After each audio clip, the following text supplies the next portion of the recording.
Hello! Good morning, good afternoon, good evening mga Kamiling's TV fan. This is Miling. You are tuned into Miling's TV. Kamusta po sila? Sana po ay nasa mabuti silang kalagayan. At tayo po ay may isi-share sa inyo. Tayo this sa ating kitchen. At yan po ang ating isi-share. Tayo po ay may beef at meron po tayong Baguio beans and sayote.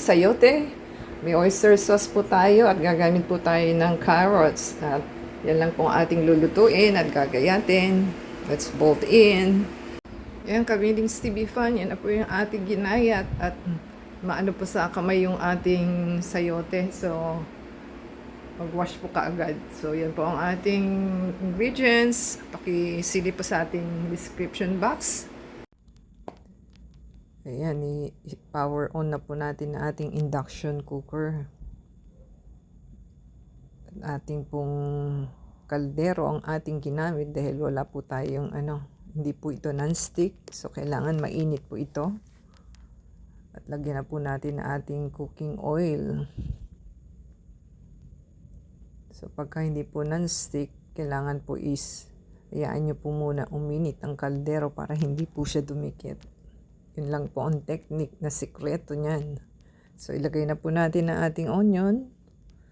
At tayo po yung magigisa na. Tayo po ay nakapag voice over dahil static po ang ating induction cooker sa ating volume ng ating video. So ihulog na po natin ng ating garlic. Kayo po ba, ano pa inuuna nyo, onion o garlic? Depende po kasi yung kaldero ko mabilis masunog. So, kailangan po is onion muna sa kaya yung ating garlic. So, ilagay na po natin ang ating tomato. At halu-haluin lang po at para maluto na siya. So, ayan. Lagyan na po natin ng oyster sauce.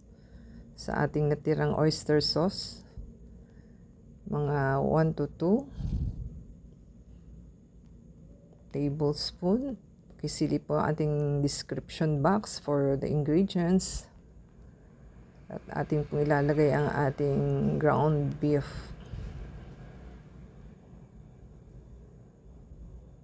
So masarap po kasi ang beef sa ating panlasa. So yan po ang favorite ng ating kasama. Lagyan lang po natin ng 1 tablespoon na soy sauce. Para po lumasa na siya. At isang kutsa ang ating beef. Para lumabas yung lasa at lagyan po natin ng hot water na 1 cup. 2.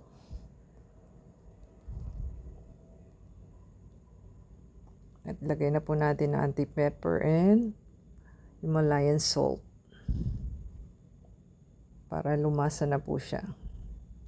At ating na pong haluin at ating pakukulo ang ating beef. So, 3 po ang ating inilagay na tubig. Dahil ang dami po ng gulay natin. So, baka mawalan ng tubig ang ating beef. So, yan. Silip-silipin po natin. Wala na kayo makita dahil puros smoke na po ang ating cellphone.